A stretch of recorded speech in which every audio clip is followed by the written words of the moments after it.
This is how you're going to make an extra £2,000 this month with this TikTok Shop affiliate structure that I would personally use if I was going to do it all over again. So at the start of your video, you want a visual hook, something the viewer sees at the start of the video that creates a pattern interrupt. Now, what is a pattern interrupt?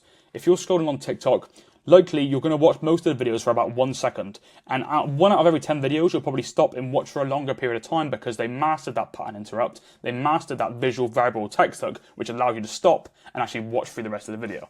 That is what we want in our content. Moving on from that, you're going to want a variable hook, which is virtually the same thing, just in the way you speak. So something the viewer hears that creates a pattern interrupt. This can be anything. It can be a hook related to the product you're promoting, a hook non-related to the product. It can be a story-based piece of shop content. There are so many ways to go about this. Just something that makes the viewer stop and actually be like, okay, I want to watch the rest of this video. Even if they don't watch the whole way through and they're not interested in the product, as long as we've got their watch time, that is massively, massively important. That's what's going to make you the money.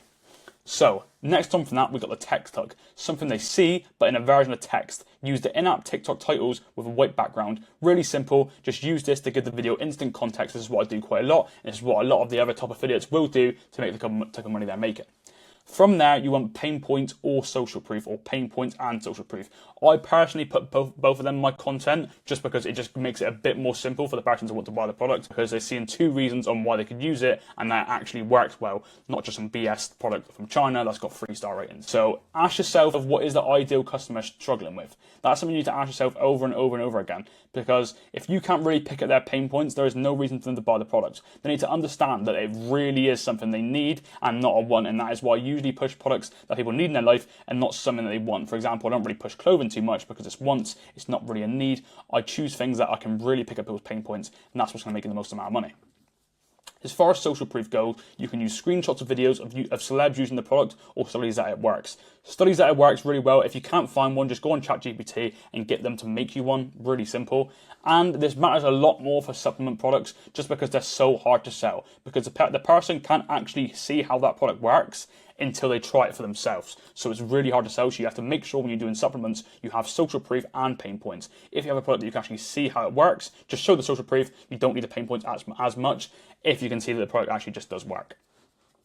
At the end of the video, you're going to want a subtle call to action. Tell the viewer the product has been linked in the bottom left corner of the video and create urgency without being too pushy. In doing that, you're really going to struggle just because there's no reason to be pushy. People do not want to be sold to on TikTok Shop. You have to remember, it is a platform where people are there to be entertained, not to be sold to. Just going over the pain points once more, here's exactly what I want you to think about when it comes to examples. So, for example, someone's going to the gym and they're not seeing any gains. You could promote creatine to help with that. Pick at their pain points. Training and not seeing gains. That could be a hook.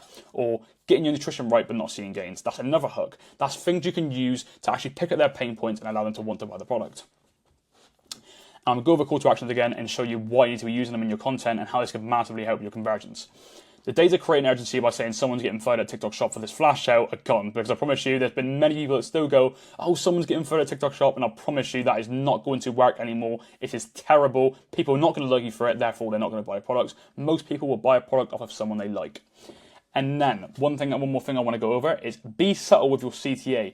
Use something like, I'll do you a favor and link it down below in the bottom left corner. So it's almost like you're doing them a favor and they're not doing you a favor by buying the product and giving you commission. And then another thing I want to go over is, if you can still see the yellow basket in the bottom left corner, it means they're still in stock. That's a subtle way to create urgency without being too pushy, and it's one that I use a lot, and it really works. Always remember to use a chill tonality, just like you're talking to a friend. Do not force it. Use it and let me know how you get on over the next couple of months.